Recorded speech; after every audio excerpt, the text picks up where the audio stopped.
Hello and welcome to the Mind and Life podcast. I'm Jamie Bristow, your guest host for this episode.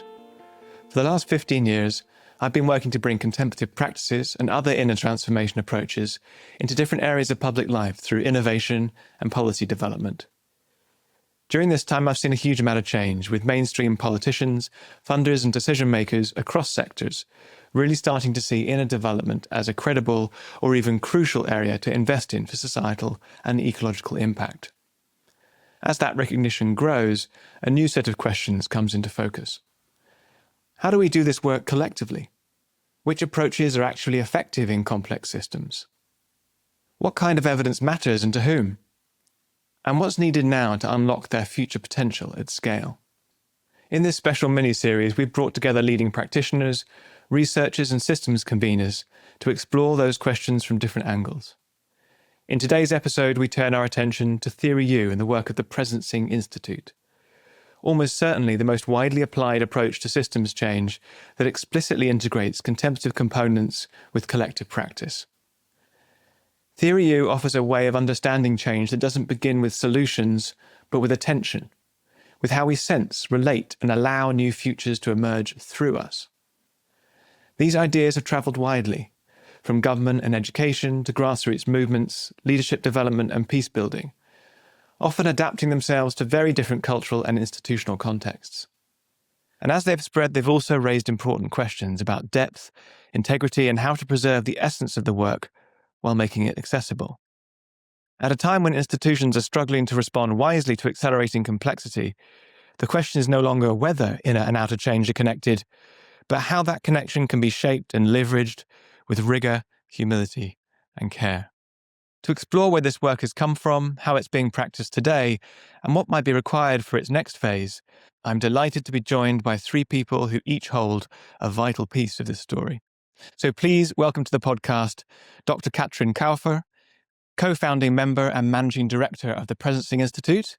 She is also director of the Just Money program at MIT's Community Innovation Lab, CoLab, where she also teaches.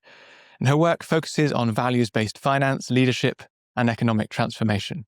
Welcome, Katrin. And Martin Kalungu-Banda, a leadership and organizational development practitioner who works across business, government, and civil society. He's visiting fellow at Oxford Said Business School, a core faculty member with the Presencing Institute, and co-founder of the Ubuntu Lab Institute, bringing a strong practice lens on adaptive leadership and systems change. And finally, Dr. Megan Seneque, an associate with the Presencing Institute and a member of the editorial team with the Journal of Awareness-Based Systems Change, hosted by the Presencing Institute. She is also a research associate at the University of Roehampton in London and honorary fellow with the Crawford School of Public Policy at the Australian National University. And so I'd like to kick us off, if I may, Katrin, by coming to you first, and to ground us with a bit of context about awareness-based systems change itself.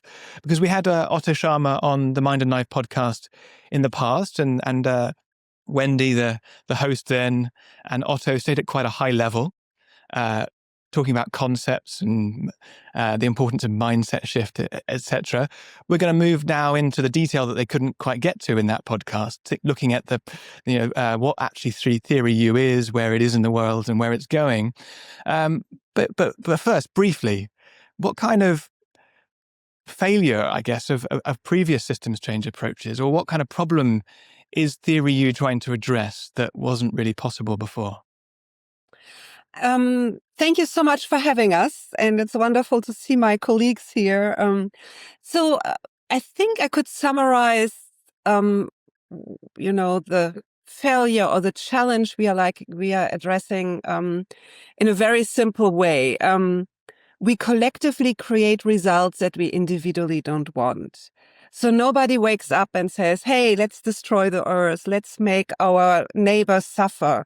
Maybe some people, but from my experience, 99% of people in the world don't want that. And still we do this collectively. And this is really the core of the work we've been doing. So we started off a little bit more simple. Otto and I came as postdocs to MIT. I came from the area of values-based finance. Otto worked a lot with organizations, because at MIT there was this system dynamics group that asks the question, how do teams learn? How do organizations learn? And then Otto asked a really essential question. He said, why are all learning theories looking at the past? And, how does this help us in a moment where the experience of the past is not really useful? So, and I think biographically, Otto and I are both from Germany. It came from this experience when the wall fell, the Berlin Wall, where, you suddenly overnight had this experience that the whole system changes. And we asked the question, what can you sense in the now that helps you to step into an emergent possibility? So it's not about the future in 10 years. It's about what are the inner conditions that allow me to sense into what's emerging, and maybe even more radically, what is mine to do in this moment? What future does need me? Does that make sense? Absolutely. It's tough, isn't it, being at a point where the past is no longer a good indicator or guide to the future, and having approaches to work in that state of sort of But it's the also unknowns. freeing. It's freeing. It's also right. freeing, because it basically says, we are not just a product of the past, of patterns. The amazing possibility of human beings is our creativity, is our ability to bring the future into the world. And again, future often sounds like so far away and abstract. It's really in this moment, what's mine to do? And maybe that's one of the biggest learning. And I like to refer to Martin and Megan here, that everybody always tells these big stories, how they founded Apple and how this, movement started. But the start is always very, very small. It's a seed. It's tiny. And we have to take ourselves seriously and the small potential in order to create the future. It's not about already being out in, this is a big thing. And it's about, and I personally think this is the biggest challenge of today, that we all feel we don't have agency, faced with these huge issues. And this is what we are trying to do, create infrastructures that allow people to find their voice, to find their agency. And how do you go about it? Could you introduce us to the Theory U framework and approach in broad terms? So Theory U is several things. One, it describes different qualities of how I can attend to a situation. So what's my quality of listening? Do I just download? Or am I curious? Or am I opening up my capacity to feel and to sense? So Theory U describes these different qualities. And to deepen our awareness and our quality of attention, Theory U suggests also several process steps, which starts to break through patterns of downloading, sense and lean into what's really the current reality. Step back, we all know this, you explore something, you dive into something, and you feel stuck. So Theory U suggests at what point let go, just let go of everything, whether it's a walk in nature, whether it's taking a nap, whether it's, and then let the inner knowing emerge, attend to the resonance. But then I think the power of Theory U is that it argues immediately, hey, do something small. Don't wait until you feel like you have the whole picture. Do something quick and small. I noticed when you started talking about different forms of listening that somehow I sat up straighter and attended in a slightly different way. And I think you also started to speak a bit slower, Beyond having the intention to show up in a different way, do you have practices that people do in a collective group or individually that help them to orient to these qualities and different ways of relating? I think this is the strength of the work that Martin, Megan, and I are doing. Over the last 20 years, we've developed individual practices, collective practices, and very early on, we decided, no, we are not using this knowledge to privatize this, but it's all open access, so it's all Creative Commons. And our goal is to democratize access to these practices. So on our website, you find processes for groups. You find also artistic practices. So it starts with individual practices like the listening, the quality of listening. It goes to, we have a practice that's called Case Clinic. We have a practice that's called Presencing Social Theater, which is about embodying and accessing deeper levels of knowing. These practices are scalable and learnable. Great, thank you, Katrin. That's really helpful for us to orient a little bit to this space.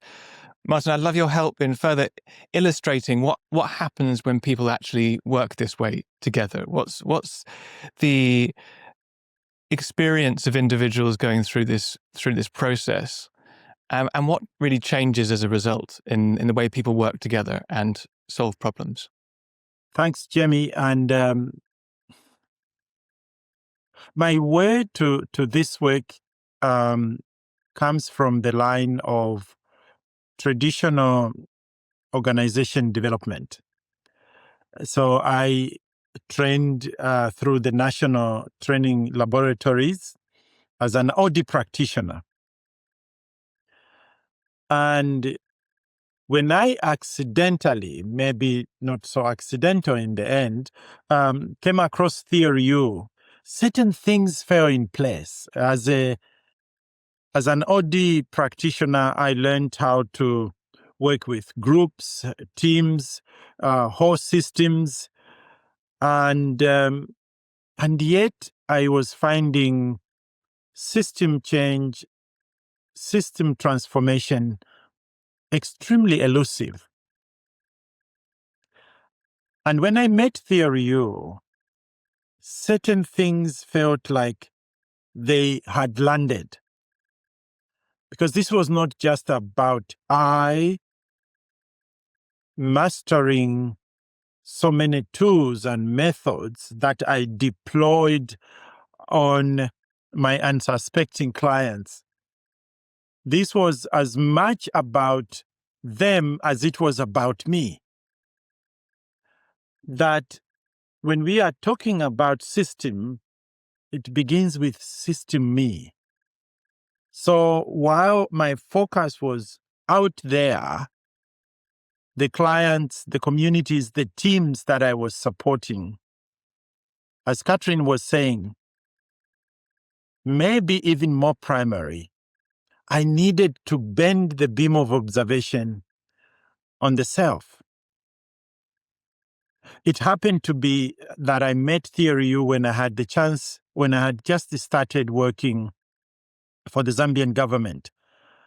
And I realized while I could go there and share, I was working in the presidency, I could go there and share all this knowledge and tools and processes I had, but that the conveyor of these important and effective tools needed to work on the self. And I started every morning before I stepped out of my little flat to just kneel down and remain silent for some time. And that allowed me to find ways of connecting to the big office I was working for, which naturally silenced everyone. If you work in the presidency, the office is bigger than any one of us, including the head of state himself. And when I hear people saying speaking truth to power, it's real. Because in the face of power, we all diminish, we become nothing. And the only avenue left is to share what is expected, what is wanted. But those little moments of I kneeling down and stepping into silence, it was like I was awakening something in me that was slightly more courageous than my usual self.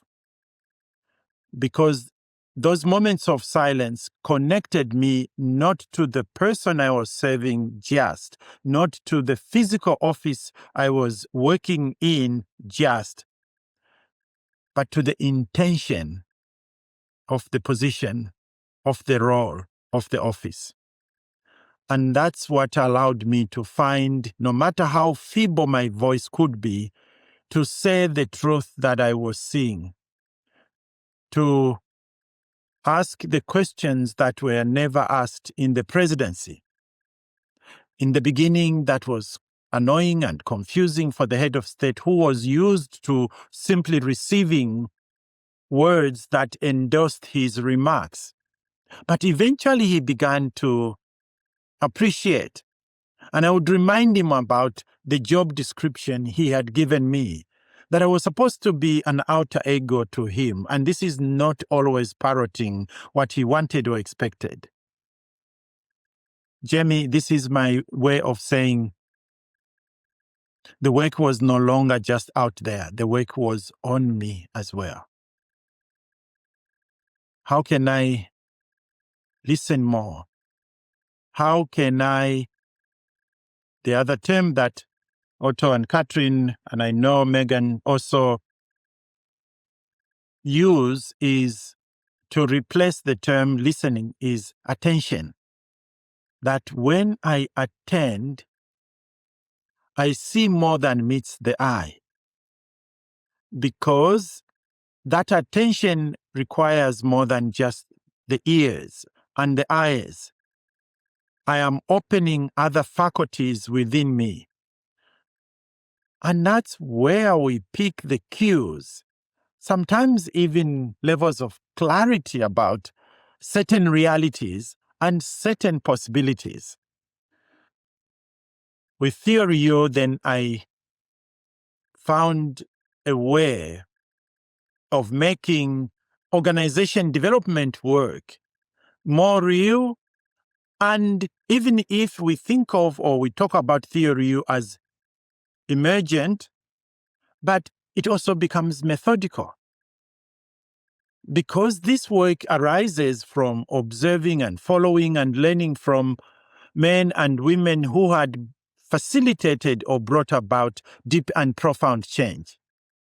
As you will find in some of the work of the Presencing Institute, those men and women were not even aware of how they were transforming systems.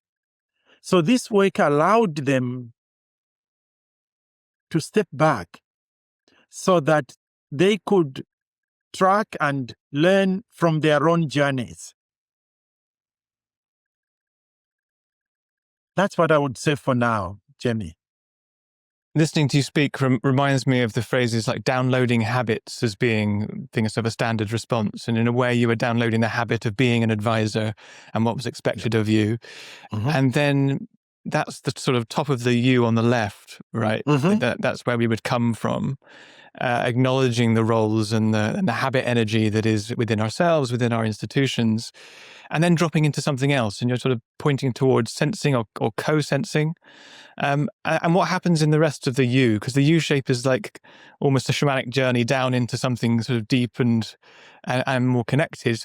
And the phrase "open mind, open heart, open will" springs to mind from what I've read. Could you just sketch that for us so we understand what the U shape looks like? To your point, Jamie, it's a process of indeed opening. Opening to the key question or questions that keep you awake at night, that really matter to you, whether you are doing this as an individual or you are doing this as a collective. So when in theory we say co-initiation, beginning the journey to explore possibilities for system transformation, it is not about agreeing on the answer. It is agreeing on the question or questions that collectively keep you awake at night. And I love the fact that we talk about co-initiation, because many of the challenges that are in need of transformation have very little respect for individual prowess and excellence. We pale in the face of the challenges we are seeking to confront if we function as individuals. So co-initiation invites bringing other people. Who else cares about this issue? And I quickly learned while doing the work in Namibia, at the invitation of the Namibian Prime Minister, then Sangula, who was deeply committed to making a difference on infant and maternal health. And I remember that moment when we were sitting with the Ministry of Health officials and the Prime Minister, and they were producing a list of those who were to be in the room to walk the journey of transformation. And then Otto said, and do we have young women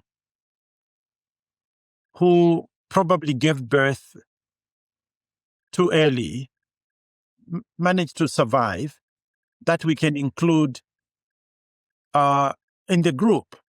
You should have seen the eyes of the experts from the Ministry of Health. And then he said, what about the traditional leaders? Because we read in some of the materials that over 50% of women give birth not in hospitals, but before their grandmothers.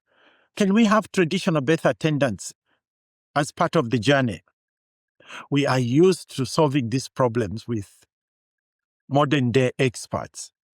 But who is more of an expert than that grandmother who has helped her 14 grandchildren to give birth, some of them successfully, others passed on?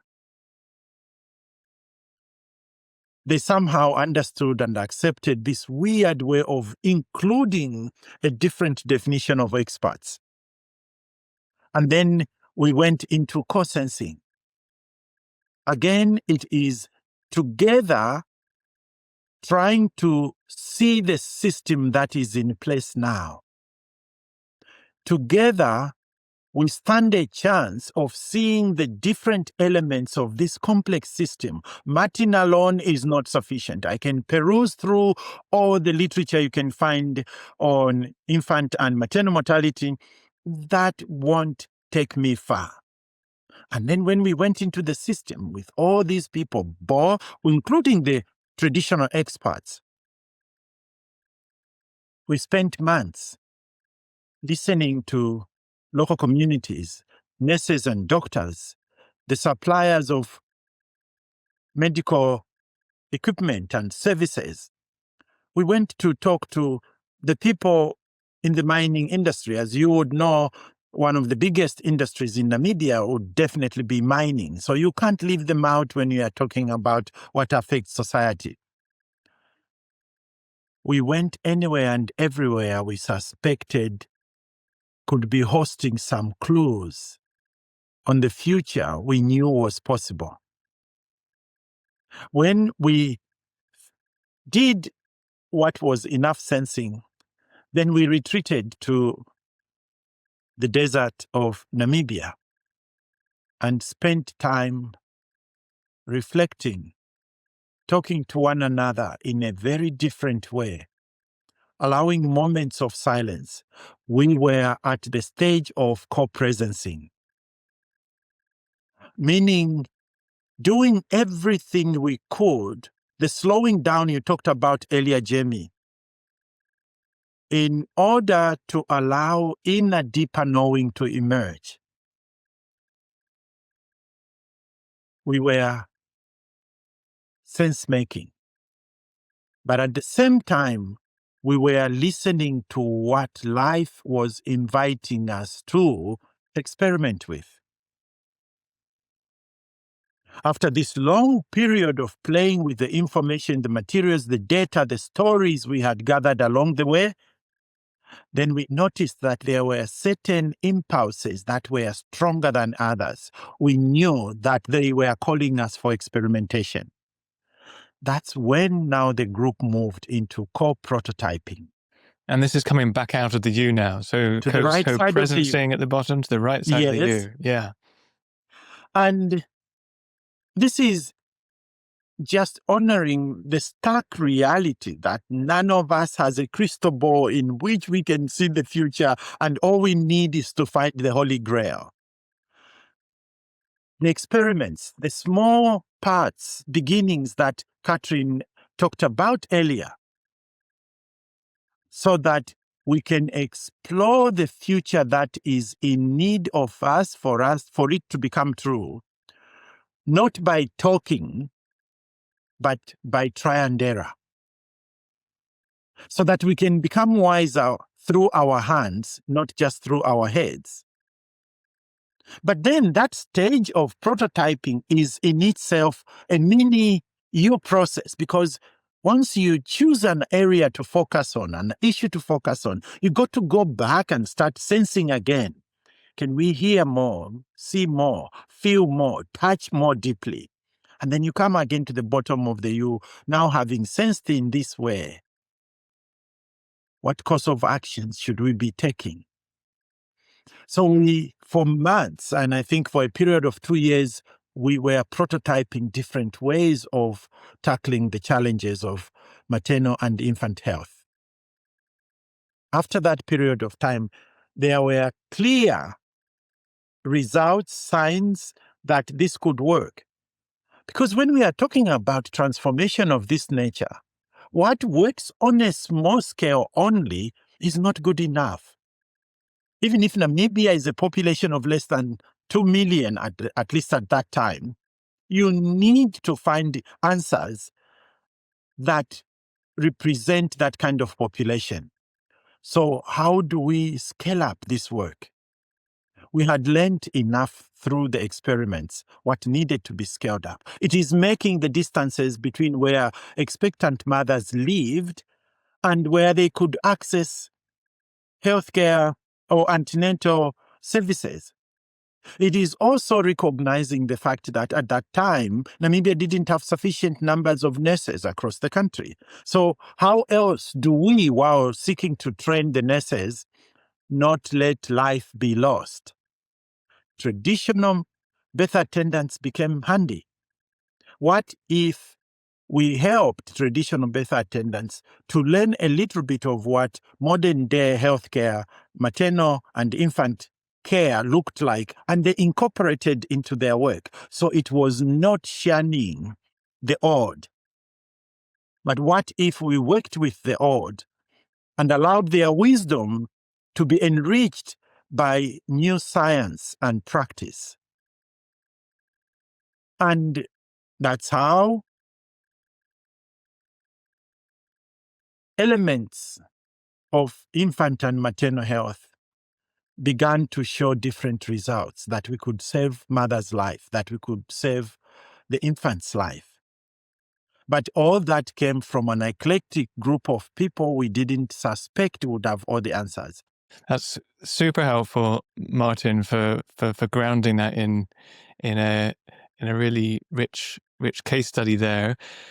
I'd like now Megan to take a kind of 10,000 foot view and look at the landscape as a whole, if we may, and have a look at awareness-based systems change. You've been an editor of the journal on the subject. Where do you think this family of applications is sort of robust? Where is it still a bit nascent and just starting to be applied? And where do you think we should be taking its claims a little bit more modestly? Like what broadly do you think we know at this point? That's a big question. So, um, look, I mean, I think that the field is a relatively new field, and the field itself of awareness-based systems change, awareness-based action research, and maybe just to give a little bit of context for myself, I would call myself a pracademic. So, for those of your researchers in your audience and PhD students and others, I think that the emerging field is very much one of praxis. In other words, it's bridging theory and practice. It's seeking to bridge what has become, I suppose, an implementation divide as well, amongst all the disconnects we face that have contributed to the crises that you talk about, Jamie. I think that the theory-practice divide is is not one that is helpful to us, because it divides researchers, and the field of research itself it's both a contested field and not a particularly well understood one. So, I mean, my baptism of fire back in South Africa many years ago was in embarking with the university on becoming a learning organization, because our vice-chancellor had met Peter Senge at a conference. And of course, working with a bunch of academics who said, but Megan, organizations can't learn. You know, so the whole notion of what is learning, what is systems change, can you change systems, can organizations learn, those were all highly contested things. And it was really useful for me, Jamie, to get an understanding of how discipline-based people see the field of knowledge. So my very early motivation was working in a medical faculty where we only admitted African, Indian, and so-called colored students. We had an all-black medical faculty in an all-white university. And it was the classic problem fixing that you named in the beginning. Well, Megan, you're the applied linguist.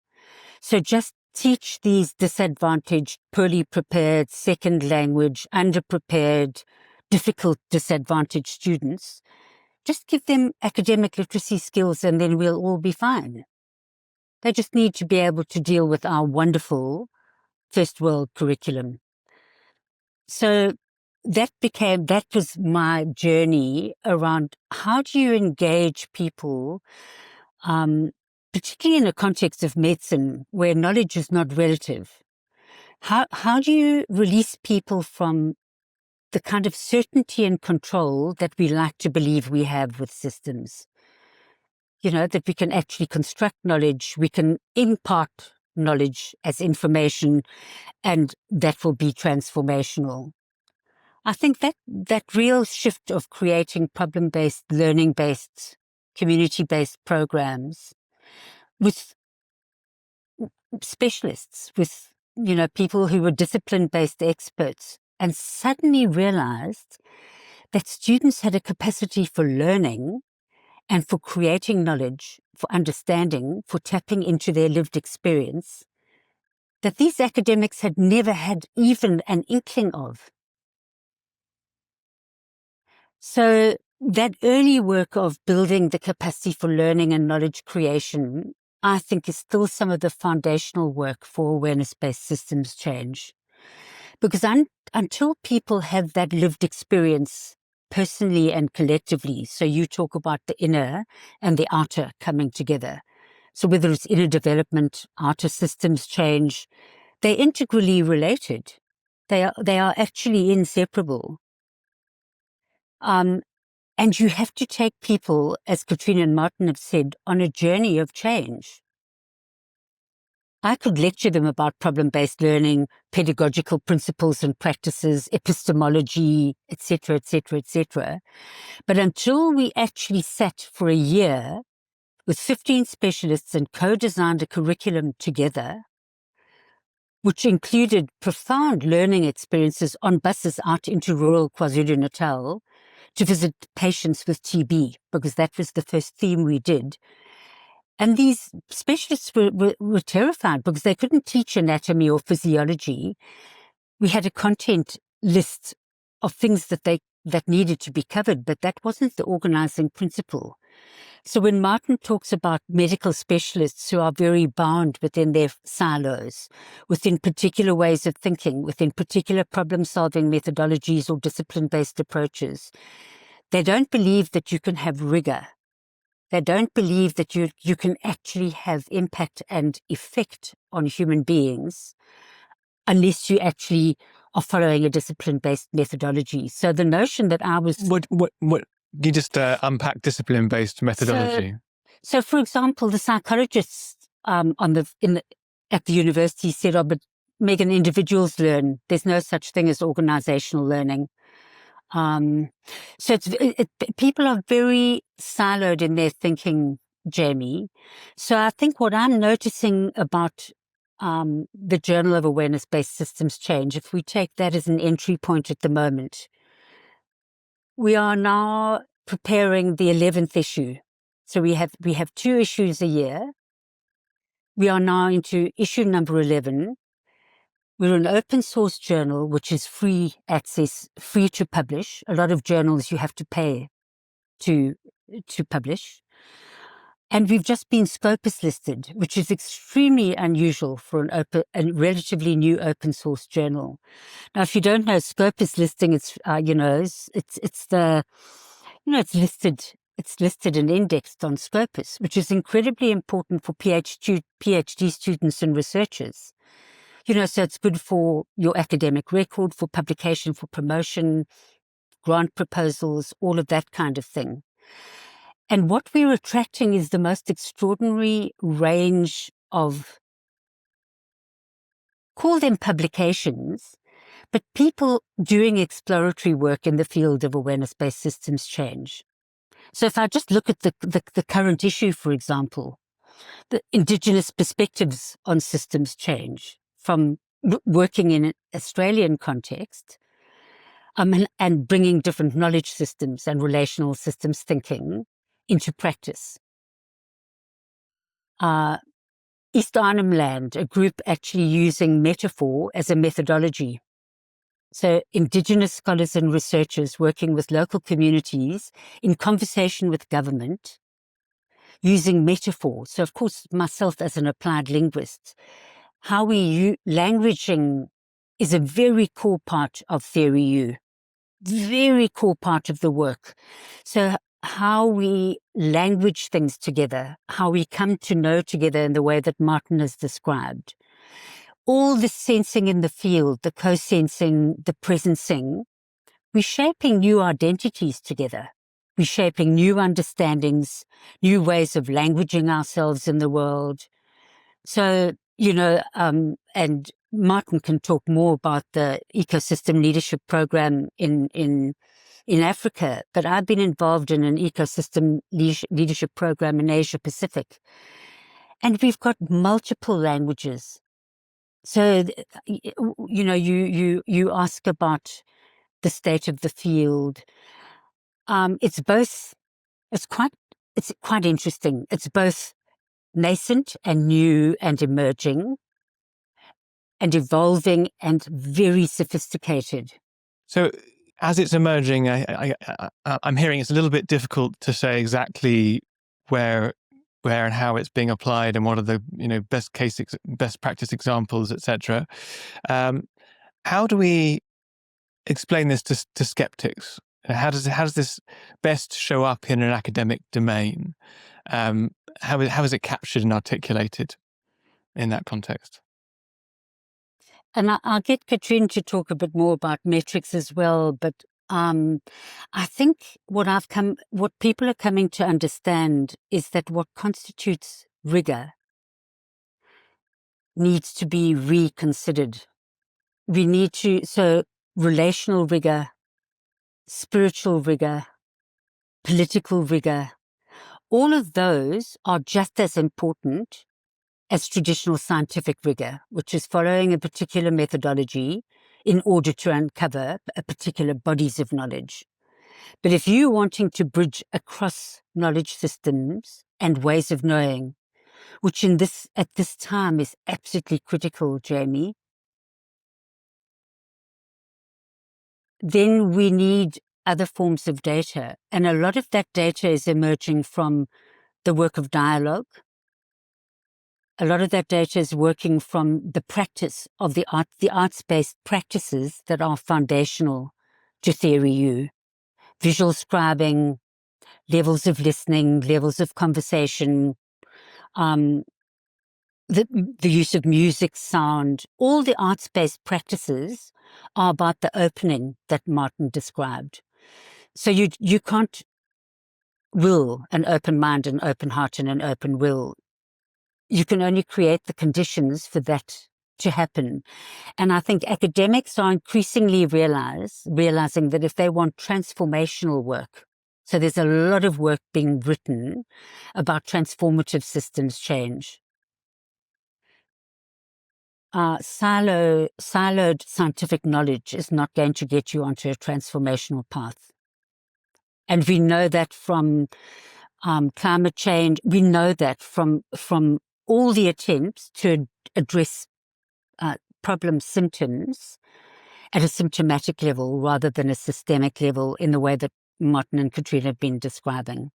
And I think that there's growing recognition in academia that just talking about subjective experience as though it doesn't count as real knowledge is no longer a valid point. And so there are amazing traditions coming out of the global south and the global north. I'm thinking of people like Erin Manning. You know, they're major research creation. So as Martin says, you're not just talking about research, you're actually creating new bodies of knowledge through the very practice of research itself. The action research is the action research. Yeah, I once sat in a UN seminar on trying to define transformative in the context of adaptation and systems change, and it included like mindsets and some of the subjective stuff that you're talking to, but came up with the most complex multi-dimensional model. And we do need a bit of a paradigm shift, don't we, to try and process that kind of view of knowledge creation. Yeah. Katrin, could you help us to understand the ecosystem around this approach? And so how does it live in the world? Who takes this to people, and where's it got to? Yeah, thank you. So the work we've been doing sometimes I describe as, democratizing access to social tools and social technologies. So in a way, the way you use your software or you use an Excel technology, Theory U tools you can apply to any sector, to any project. And that's maybe where you asked about, indicators, how can it be measured? How do we prove the success? We have thousands of case studies that show applications. Martin and I have worked for 10 years with financial institutions that use finance as a tool for change. And there are hundreds of bankers that we've worked with that create amazing solutions, credit scores for people that are illiterate and never had a banking account, to scalable fintechs. So how does this work live in the world? I think the biggest decision we've taken as a Presencing Institute is open access. So everything we do is Creative Commons. Everybody can use it.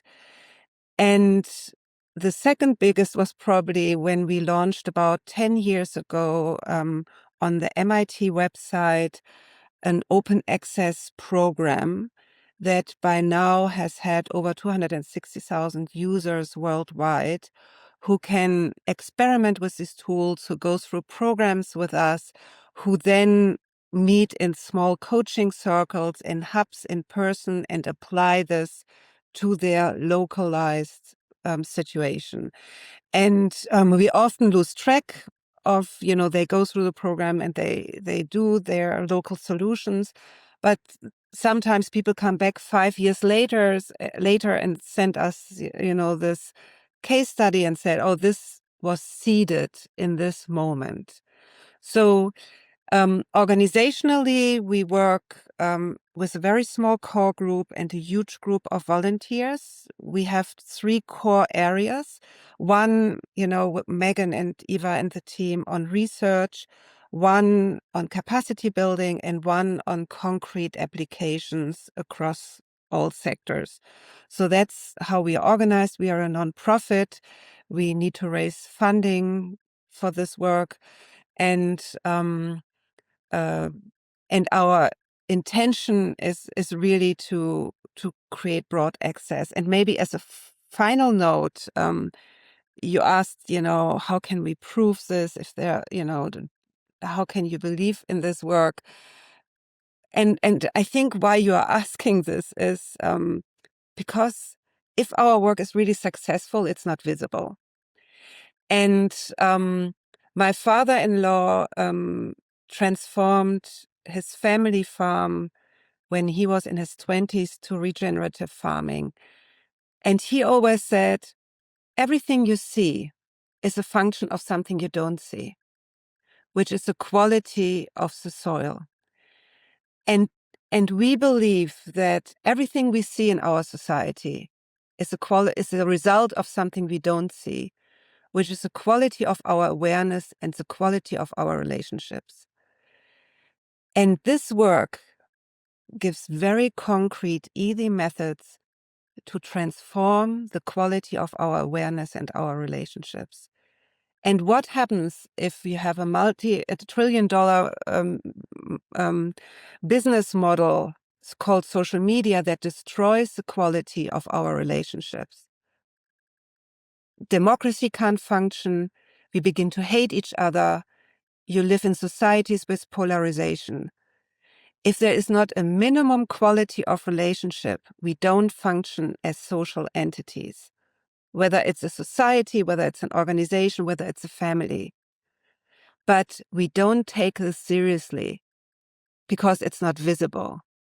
So that's why we just launched a research project, which was actually inspired by the Mind and Life Institute. You probably remember I think Matthew Ricard, and the Wisconsin team, University of Wisconsin, when they invited practitioners to meditate in MRIs. And you could see, there is something happening in your brain when you go to this deeper state of awareness.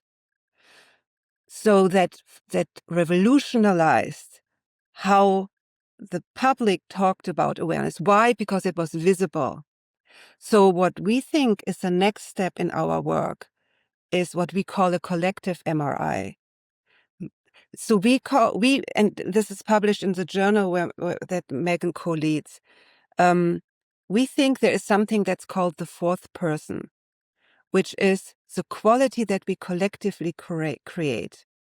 So if you have a team, or what Martin described, you have the minister and you have this young woman who is about to give birth, and you create a space where they collectively go through a journey, you create more than just a group of individuals. You create what we call the fourth person, or a social field.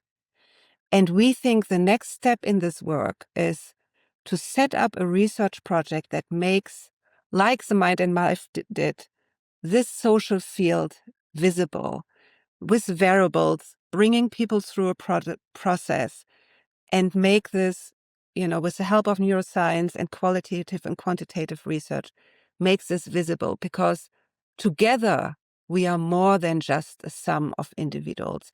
And this is the leverage for transformation. And we see this in the US. If the social fabric collapses, society collapses. Yeah. I know in German you have the word Gemeinschaft. In Korean they have, I think, jeong or something similar, which speaks to the kind of the affective or the emotional fabric of societies and how important that is. In English we struggle a little bit for language here, going to your point, Megan, about the languaging around understanding co-sensing and the field, etc. And Katrin, it's difficult to find something you don't believe exists. And I suppose giving it that name, fourth person knowing, and social field Social helps us. soil, social Social field. soil helps us to Yeah. take it seriously and to look for it. So you mentioned But the we kind all of, have the experience. I think we all know what, I think we all have the personal experience of that.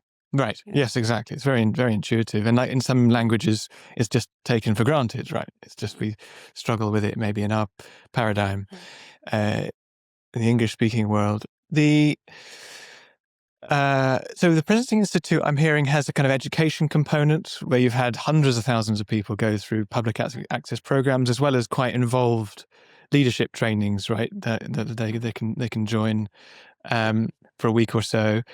And you have the research program you've mentioned. And the Presencing Institute also works as a kind of consultant group, you and Martin Yes. going to work with financial companies or with the UN, etc. Where has that work got to? Could you give us some sense of the sectors you've covered and the kind of results that you've seen? We've worked with, all kinds of sectors, from farming to banking to international businesses to the UN to communities. And we've been called in for different challenges, whether it's about, how do we future-proof? How do we step into a strategic process that connects, that allows us to learn in moments of disruption? Whether Martin does a lot of leadership development, where the challenge is, how do you really lead in these disruptive moments? How do you develop these skills of resilience? And we don't come in with this passport, hey, do you want to learn theory U? We always are in service of a challenge that the organization or the community faces. And whether it's about innovating, about strategy, about developing the skills to deal with high complex situations, whether it's a concrete project around, I had the project the other day, uh, access to free media in moments where you have AI and kids no longer use any of the traditional media. So what's the future of media? As I said, Martin and I do a lot in finance. Yeah. So it's in these moments where you're stuck, so learning from the past doesn't help you. Yeah, great. And what are the tensions around being open source and around sort of integrity and training and how it lives in the world? I know there are hubs, there are communities. Like, how tight knit is the ecosystem? How do you maintain some sense of rigor? So the fun part about open source is you enable. And our current question, and Martin and Agi are doing amazing work across Africa with the Ubuntu Institute, is what social infrastructures are missing in our society so that people feel the agency and can step into their work. The downside is, how do you finance this whole thing? So this is, if you don't put a price tag, Wikipedia and other open sources also have this issue. The journal is free. So, we have some overheads through projects and through capacity building, but a third of our budget really requires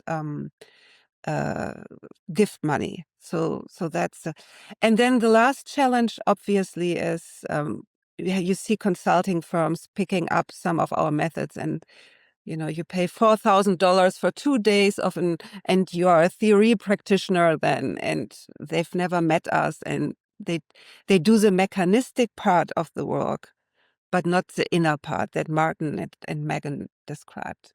So, Martin, picking up that theme, what does it require to do this work sensitively and deeply as it travels around the world? We are running a global classroom. We have 15,000 participants. And on one of the breaks, I asked the lousy question, which was probably intended to fill in time. How many of those 15,000 were from Africa? And a qualified person with technology said, Martin, that's easy. Checked and said, 3. 1 from Egypt, Cairo, and 2 from Johannesburg. And that's when my stomach churned. True to this work, the knowing is not just there. I knew 3, but that was not sufficient to move me into anything. It was when something in my tummy moved. And I remember going to the next meeting we had in Berlin, and I announced to my colleagues, we are going to set up Ubuntu Lab Institute so that we can take care of the learning needs of my people on the continent of Africa. For a period of time, Jamie, I kept saying the same thing each time we met. Even to my own ears, I started sounding like a broken record. It wasn't until another moment when a Western consulting organization wanting to learn Theory U changed its mind short notice. We are supposed to meet in 2 weeks' time, face to face with the 32 senior executives, but no, we are not traveling. You have to run this program online without losing the quality of the program. It was almost like telling us they don't want this program. But one of my colleagues said, let's dance with this. And we crafted an online program originally intended to be face to face. Their feedback was so overwhelming about how transformational this was for them that the same feeling I had when only 3 people participated in a 15,000 global classroom came back. And I knew this time that the next move was to take action. Then there was a little bit of niggling, doubting thought. Colleagues on the continent of Africa believe, and that's the poverty of some of the regions of the world that experienced colonialism. You have to have this ticked off by Western education. If you are asking people to see where are you feeling the discomfort, can you please follow that discomfort and see where it leads you?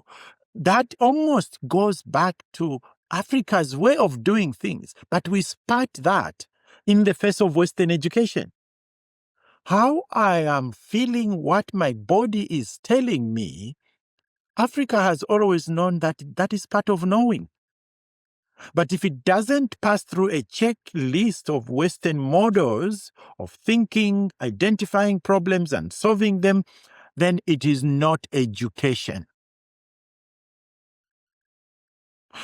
But somehow, we still went ahead. So my wife mobilized a little money and our son, and they traveled to 6 countries across Africa, meeting friends and talking to them. Colleagues, there is this notion. We suspect there is a very intimate connection between Theory U and how we learn and do things in Africa, or what we used to do as our approach to learning, or the learning that is happening in our families and communities, but not recognized by modern-day education system. Jamie, that travel, Katrin is talking about investing on resources. That's what we have been doing. We are passionate about it, but in order to begin something, you have to stake yourself into it. When my wife and son met small groups of people, everybody recognized that all the important life lessons about how to relate with one another, how to treat elders, how to work with babies, how to keep a relationship, they were never just words or written texts. They were always embodied. You didn't learn about respect, love, and care intellectually. If you like, you acted it in your physical existence. You inhabited the lesson. Every little bit I learned about marriage, not because it's successful, but every bit I learned and I ignore sometimes, I learned it by embodying, not because of the words that were used. My body registered the lessons. So it's working against mainstream. The Western world approach to education is very strong. And when you ask people that feelings are data, they almost think you must be hallucinating. But feelings are data. And that follow through your discomfort here. Lean into your discomfort, because that's where things will come through. Indeed, all the technologies we are talking about, they arise out of someone experiencing some discomfort with something. They don't shy away. They lean into that, and then something opens up. The quality of relationships that Katrin talked about as that which, when we work on, gives us this additional fourth person knowing, is something, again, people recognized when we began our programs on the African continent. So it was, for me, this fight between wanting to sound educated because I'm producing everything Western, or to lean into that and maybe theory U is helping us not just to awaken traditional wisdom, but also giving us ways of how to build on that. What does Ubuntu in the 21st century look and feel like? So in short, my own learning, my own orientation in terms of what is education and what is not, what is modern, what is ancient, lies within me. And the more I overcome that, the more I open up to the wisdoms that lie in many different parts of the world, including the Africa region. Thank you, Martin.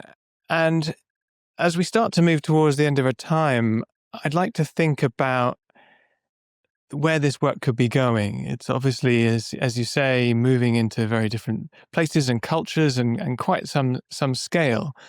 But Katrin, what are the priorities for the organization at this point? Because I know actually going deeper with some people would be valuable. Continuing that growth would also be valuable. And as a open source non-profit organization, what are your funding priorities? If there's a philanthropist listening here who has $5 million to spare, what would you do with it? Yeah, thank you. Yes, we need to fundraise for this work to keep it free. And I think I would do three things. The first, I deeply believe we need to experiment and innovate with social infrastructures that allow this social soil to reach a certain quality. So we've done, as Martin shared with the Ubuntu Institute, amazing work across the continent of Africa. We have a large group in Latin America that convened last year in Mexico over 1,000 change makers across Latin America. So we have successfully shown that it is possible to create spaces for people to step into their potential. And I believe as society, we need these spaces that are without an agenda, just serving people who want to solve their local challenges. And you need community to to step into your agency. So if I had the money, I would do this on 5 different continents. We have the infrastructure for that. We are just missing the funding. The second thing refers to what we discussed earlier. This work is often invisible. So setting up a research project that with a robust research methodology makes social soil work visible. So that would be the second priority. This would probably be a 6-year project that needs an alliance of different research institutions. So that would be number 2.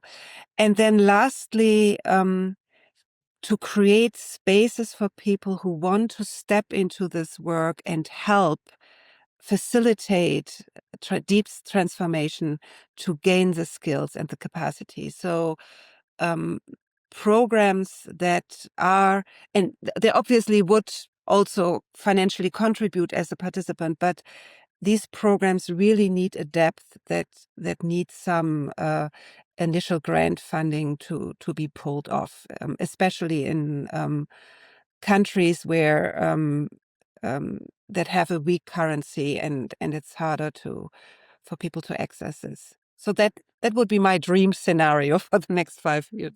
And Megan, if we have any hungry postdocs listening who are thinking about their next research project or grant application, are there any smaller than perhaps a 6-year study of the social soil? Is there any gaps that spring to mind that you'd encourage people to look at? Yeah, I think the social innovation space, there's a beautiful paper in the last issue of the journal on public sector innovation and working in the liminal space. So, working in, again, as Martin was saying, outside of the traditional log frame input activities outcomes. So a much more organic approach to public sector innovation. I think that there's been some really interesting work around how you need to build transformation systems in order to transform systems. And I think that that's sort of an area that is really interesting, is, working, how do you release the capacity and build the capability to lead broader transformation work? And it's always, as Katrin and Martin were saying, it's starting small, Jamie. I think that people have a notion that systems change means you start with the whole system. And I think that these research practices and this research paradigm are asking us to start much closer in, and they're actually recognizing that the way in which we actually practice research shapes new worlds. So it is world shaping. And I think there's an increasing interest in transformational work as world shaping. There's a lot of interest in the kind of things that Martin's been talking about. What is, rethinking the development paradigm, and looking at pluriverse as practice. So looking at post-development paradigms, so challenging traditional development and the way it's been done, particularly in the context of the global north and global south. So there's really interesting research and practice around, new paradigms for public sector innovation, for development work, for civil society participation. The next issue of the journal is a special issue on presencing the future of governance and democracy. And we've got some beautiful pieces. So one of the people participating in the ecosystem leadership program in Asia Pacific, a couple of them are writing a paper on the program that has emerged for women parliamentarians across across the board in Australia. So there's really interesting, innovative stuff, to Katrin's point about making visible all the seeds that are being planted through the ULab work, through the ecosystem leadership program work, that is starting to become visible and appear in the journal. So I would encourage students to really expand the paradigm. And a lot of it's also not throwing the baby out with the bathwater. So yes, but it is bringing traditional forms of rigor and new emerging forms of rigor. And that's very now common experimentation in the context of higher education, reimagining the role of higher education in civil society, Jamie? Mm. Wow, yes, and in order to create new worlds. Again, no small thing. And there's something in what you were saying also about creating the context within which change can happen rather than sort of trying to drive change itself. That's what we need to have, a kind of meta view on how change happens. And as you're saying, how do we study that context creation within which, new worlds can emerge? Martin, where could all this be going? Awareness-based systems change in the broadest terms in the longest time frame. In a very general way, it is the renewal of society. Maybe is to allow ourselves as humans to rise to our next vector of evolution. We can evolve even higher. I mean, it's not just the fact that we are getting good at technology. Look at what AI has produced. But what is the AI version of our awareness? What is the AI version of the quality of our relationships? What my ancestors would call why every being, human and otherwise, is your relation. And therefore you can't wage war. And therefore you can't go to sleep when there is a child on the street who hasn't got a classroom and they don't have their next meal. That level of evolution is the new AI for awareness, for quality of relationships. Thank you. Thank you, Martin. And any final thoughts from you, Katrin and Megan, to close off the episode? Katrin, how about you first?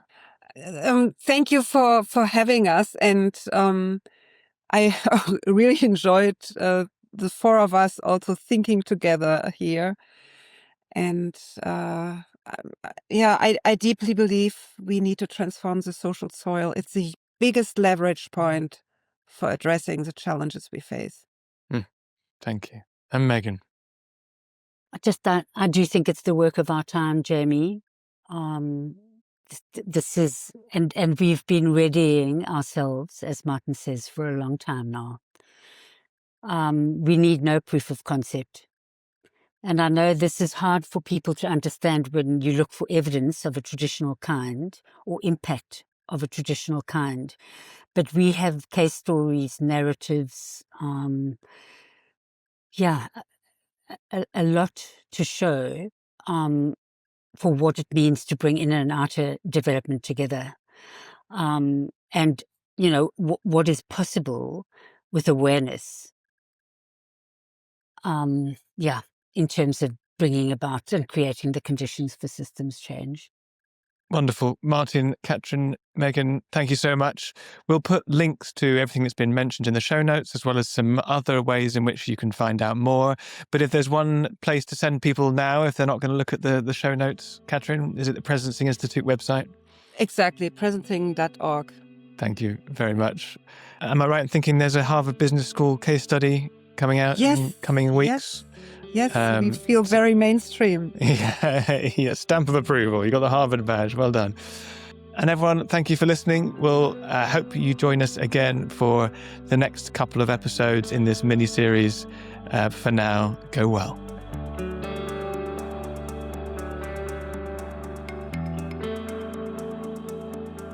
Mind and Life is a production of the Mind and Life Institute.